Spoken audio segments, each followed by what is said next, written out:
Salone nautico all'Arsenale di Venezia, via la 7ª edizione con la staffetta tra il sindaco uscente Luigi Brugnaro e il neo primo cittadino Simone Venturini alla sua prima uscita ufficiale. Sono atterrati nel pomeriggio odierno alla Marco Polo di Venezia i due attivisti veneti della Global Flottiglia. Dopo essere stati bloccati e detenuti per giorni in Libia, torneremo, dicono. Ci voleva molto impegno per perdere contro un centrodestra disastroso come questo. A ring Tommaso Cacciari, a Valanga analizza i motivi della rovinosa sconfitta del centrosinistra. Tensioni interne in Casa Lega Venezia, il segretario della municipalità di Marghera, Andrea Pegoraro, deluso dall'esito delle comunali, rimette la tessera dopo 10 anni di militanza.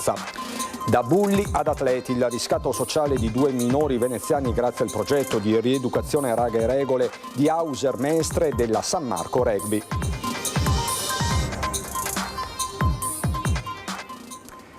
Bentrovati, buonasera telespettatrici, telespettatori di Antenna 3, la 7ª edizione del Salone Nautico al via. Questa mattina il taglio del nastro con il passaggio di consegne tra Luigi Brugnaro e Simone Venturini. Vediamo com'è andata. Per questo passaggio di consegne che è avvenuto proprio qui al Salone, questo passaggio. La 7ª edizione del Salone Nautico all'Arsenale, impreziosita dal coro della Fenice, sarà ricordata anche per il passaggio simbolico di testimone tra il sindaco uscente Luigi Brugnaro e il neo sindaco Simone Venturini alla sua prima uscita ufficiale, davanti al presidente del Senato La Russa e il governatore Stefani. Un primo passaggio di consegna informale con l'impegno di portare avanti questa straordinaria manifestazione, non come Venezia soli, ma insieme anche alla Regione del Veneto, tutti gli amici, la Marina Militare, il Governo Nazionale, gli sponsor, Confindustria, la Camera di Commercio. È davvero una festa della città e della regione.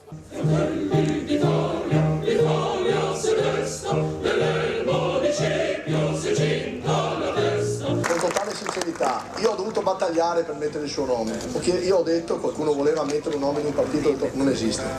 Questa città non è in grado, non accetterà mai un nome di un partito calato dall'alto. Puntualmente a sinistra che ha fatto questo, è proprio un classico.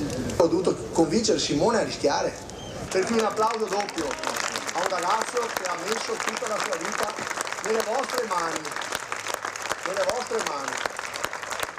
Qualcuno ha detto che è il mio delfino e lui ha risposto, e io confermo, che l'unico delfino che abbiamo è questo del bacino di San Marco, non è delfino. Lui è un ragazzo libero, ha scelto, ha fatto la campagna elettorale come ha voluto lui, sceglierà le persone che vuole lui, è un uomo libero. Venezia ha dimostrato di essere una città libera grazie a voi, a quelli che hanno votato con libertà. E abbiamo difeso la libertà. Questa città non prende ordini da nessuno. Io ho imparato da lui era già in politica, lui è più politico di me. Sarà una gestione diversa, sarà la gestione Simone. Io domani mi tolgo la fascia e sarà lui. Andate a domandare a lui. I pregi, i difetti, i problemi, i difetti sono roba sua. Per cui insomma, se mi chiamerà per consigli eccetera, noi saremo io sarò io a disposizione sua, però farò la mia vita. Sempre che non accetti l'offerta di un posto a Roma dal presidente del Senato. Giornata meravigliosa, ho avuto l'onore di esserci praticamente all'ultimo giorno di Luigi e il primo praticamente di Simone, una vittoria che meritano e che spero porti Venezia ancora più in alto. Venezia quest'anno è tornata in Serie A nel calcio, ma è rimasta in Serie A nella politica. Complimenti. Difficile per Brugnaro trattenere le lacrime in un momento per lui così significativo dopo 11 anni da sindaco e all'inaugurazione del Salone Nautico da lui fortemente voluta.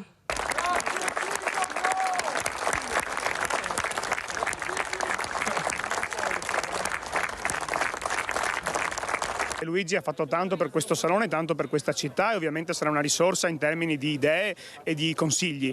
Io davvero voglio essere un sindaco che ascolta molto anche chi ha fatto esperienza prima di me e anche altri sindaci che in precedenza hanno ricoperto questo ruolo saranno da me interpellati davvero su tanti fronti. L'idea è sempre di più ascoltare quante più idee possibili e come diceva San Paolo proviamo tutto e teniamo ciò che è buono. I giovani oggi possono dare una marcia in più se hanno anche la capacità di ascoltare chi ha fatto esperienza prima di loro. Siamo un paese che invecchia E su questo però ecco, il tema dell'invecchiamento anagrafico a questo tema deve corrispondere con grande impegno per le nuove generazioni, che io ho trasformato anche in una lista civica dei partiti della coalizione con tanti giovani candidati che hanno avuto anche un grande successo, quindi c'è voglia di partecipazione. Nel mio successo elettorale c'è anche una importante componente di voto giovanile, come in quello del successo elettorale di Alberto Stefani, quindi i giovani vogliono essere protagonisti ma vogliono essere ascoltati. E tra Stefani e Venturini ci sarà la massima collaborazione. Noi la prossima settimana ci vedremo non più da amici ma da presidente di regione e da sindaco di Venezia per scrivere insieme il futuro di questa straordinaria città, e la regione del Veneto sarà al fianco di Venezia tutti i giorni. Siamo accomunati non solo dall'età ma anche da una vicinanza fisica dei due uffici, e quindi direi che non possiamo che collaborare per il bene dei veneziani. Edizione che punta al record.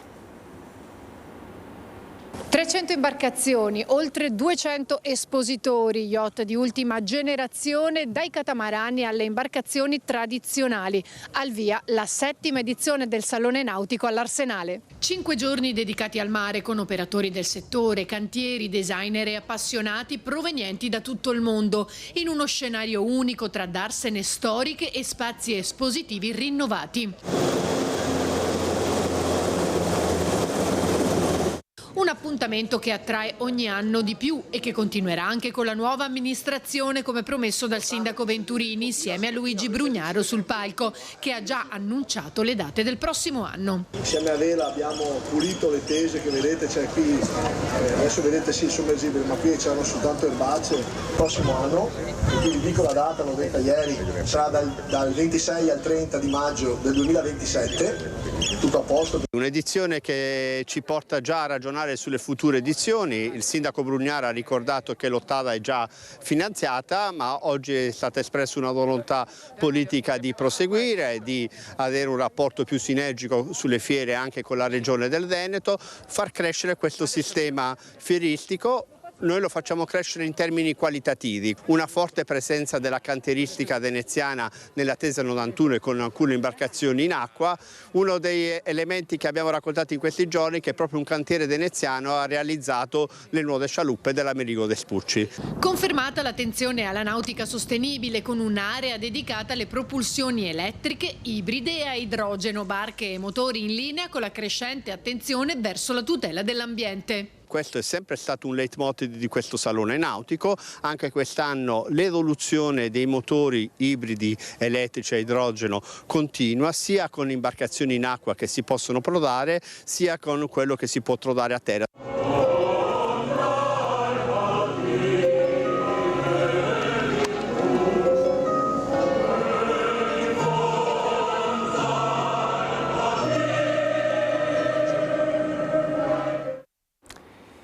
Voltiamo pagina, sono atterrati nel pomeriggio al Marco Polo di Venezia i 2 attivisti veneti della Global Flotilla.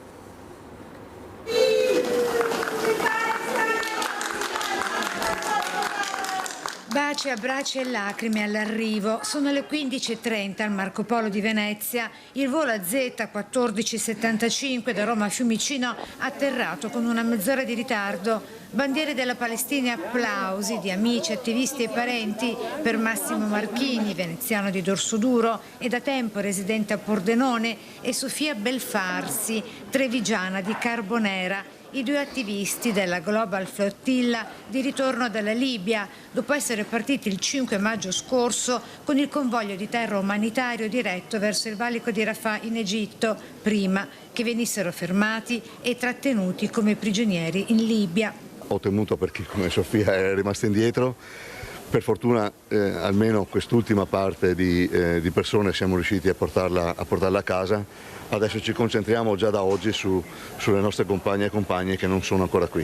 Alla domanda su quale sia il ricordo più forte dell'esperienza, i 2 attivisti sottolineano le difficoltà incontrate lungo il percorso, segnato da ostacoli e tensioni che hanno reso l'operazione particolarmente complessa. I compagni appunto lasciati indietro non era un qualcosa cosa che eravamo pronti assolutamente a fare, ripartire e tornare a casa senza aver concluso la missione, perché la missione per noi non è finita. Ora è grande la preoccupazione per gli altri attivisti di cui hanno perso tracce e comunicazioni, tra cui gli altri 2 italiani per i quali la Farnesina sta cercando di riportarli a casa. Domenico Centrone e Leonarda Alberizia, anche detta Dina, e degli altri 8 attivisti internazionali.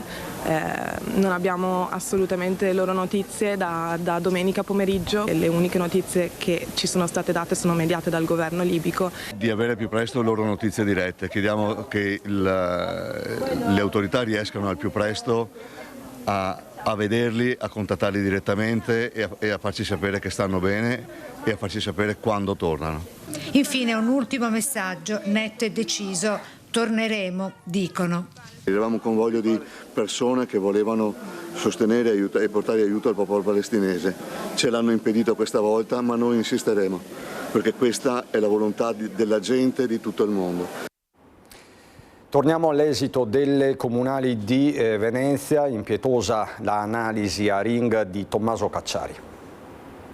Dopo 11 anni, quello che doveva essere il riscatto di una città governata, a mio parere, molto male, basta vedere il disastro di Via Piave sulla sicurezza, basta vedere il disastro dell'overtourism, il disastro della situazione abitativa, con un sindaco inquisito, un assessore in galera. Ma come si fa a perdere una partita così facile? Si fa così. Non si capacita della sconfitta del centro-sinistra alle comunali di Venezia, Tommaso Cacciari. Da anni attivista di punta a Venezia in tante battaglie, come quella vinta contro il passaggio delle grandi navi in bacino San Marco e alla Giudecca, intervenendo a ring, ospite di Ferdinando Avarino, Cacciari è un fiume in piena. Costruire un programma a porte chiuse, che poi per carità non era il peggiore dei programmi che poteva essere, ma costruirlo senza coinvolgere la città.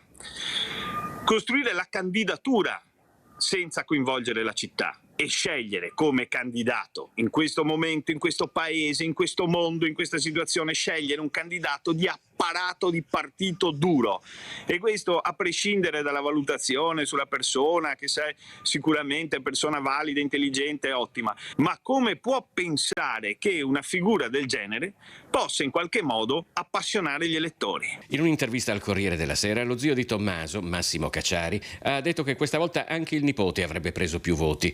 La vittoria di Venturini è stata per numero di voti molto contenuta rispetto a quelle di Brugnaro, dice ring Tommaso Cacciari, criticando anche l'intervento del segretario nazionale della CGIL Maurizio Landini durante il comizio del 1° maggio a Marghera. E che ha detto che le tasse in questo paese le pagano i dipendenti e i pensionati. Cazzo, cioè, vero che le pagano i dipendenti e i pensionati, le partite IVA le pagano poco. Cioè la gente in questa regione e in questa città che lavora a partita IVA, in microimpresa, eccetera, quella non paga le tasse in questo paese. Poi è chiaro che Landini prende il pullman, se ne va da dove è venuto, e Marghera vota al 60% a destra. Ma mettiamo in fila questi numeri e queste cifre. Andrea Martella 51%, Simone Venturini 34%. Tra i partiti Alleanza Verdi Sinistra e Terra e Acqua di Marco Gasparinetti superano il 7%, Città Vive di Claudio Verniere sfiora il 5%. È una realtà parallela quella del voto a Venezia rispetto al suo entroterra, e non è una novità. Da anni tra Venezia e il resto del comune che porta il suo nome c'è una differenza politica abissale, e da anni il sindaco di Venezia non si elegge a Venezia. È sempre più difficile vivere a Venezia perché è come se gli spazi fossero contesi con il turismo. Il turismo sia quello in senso stretto e anche quello invece molto occasionale di quelli che sono i Baccarat Tour o comunque insomma gli addio al celibato e al nubilato. L'altro motivo per cui è difficile vivere a Venezia è quello della casa, il tema casa, che appunto sotto tutti i punti di vista forse credo sia la città dove è più difficile trovare una casa, non tanto da acquistare, è vero che i prezzi sono molto alti, ma io penso proprio alla casa in affitto. Il nuovo presidente di municipalità è di centrosinistra, si chiama Giovanni Pelizzato, libraio ed editore, ex vicepresidente del Consiglio Comunale. In alcune zone della città il suo consenso ha raggiunto il 60%.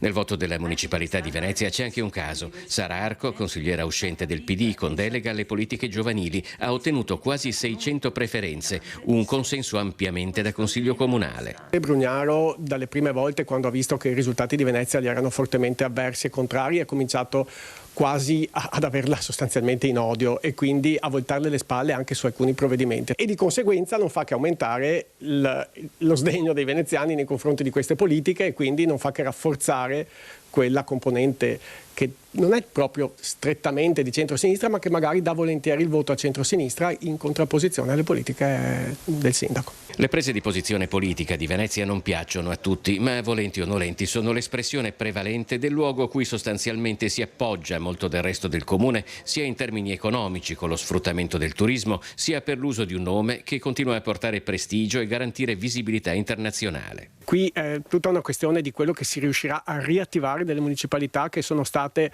veramente annichilite dai provvedimenti della giunta uscente. Noi finalmente abbiamo anche nel programma del centrosinistra, che è proprio quello di riattivare le municipalità, ridare dignità, ma anche secondo me quello che si può fare anche una nuova fase costituente, cioè pensare a quello che possono fare le municipalità dopo 11 anni in cui sono state di fatto sospese.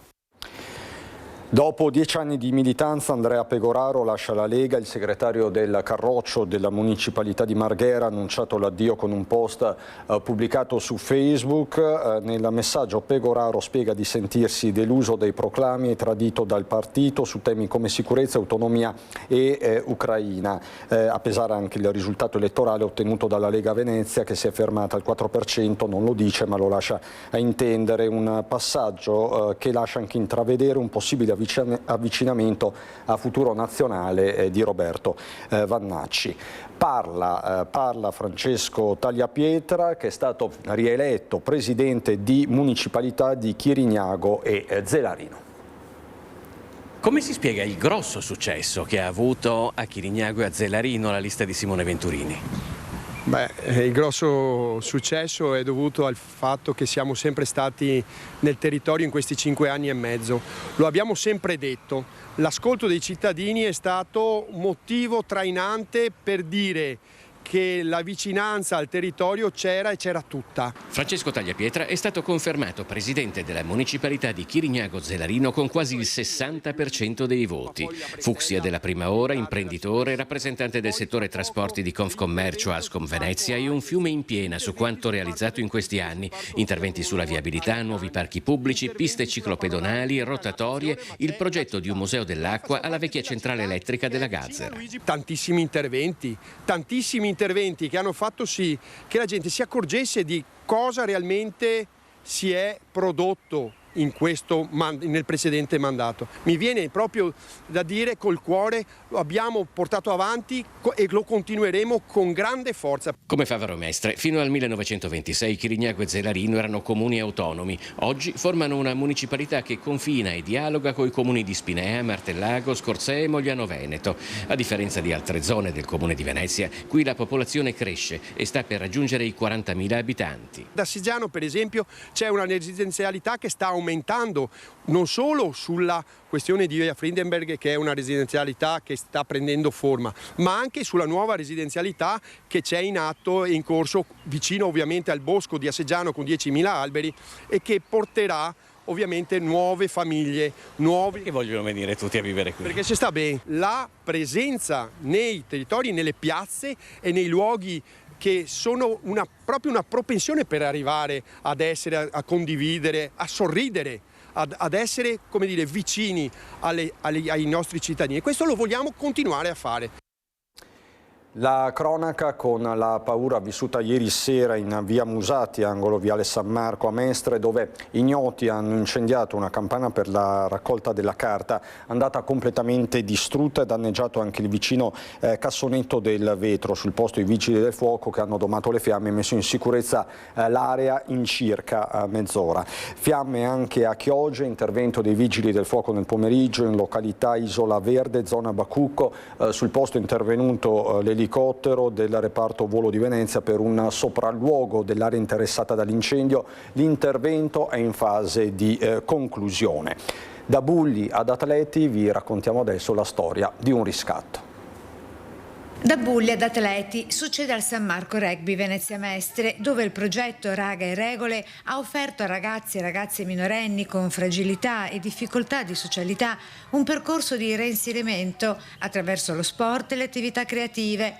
L'obiettivo di trasformare l'aggressività in dialogo ed empatia ha prodotto i primi frutti. Su 10 ragazzi seguiti, 2 hanno già preso coscienza del proprio passato da bulli e delle conseguenze sulle vittime, avviando un cambiamento personale significativo, decidendo di restare nel rugby e diventare veri atleti. È appena finito questo, ma stiamo già lavorando a un ulteriore progetto inserito nei 3 anni, che sarà ancora più difficile ma ancora più ambizioso. Il progetto appena terminato è durato 8 mesi, tra allenamenti e partite di rugby, musica, street art e teatro, ha puntato a insegnare rispetto, ascolto ed educazione in uno spazio sicuro e senza giudizio. Da Venezia è tutto anche per questa edizione, subito dopo la sigla c'è il meteo. Buona serata.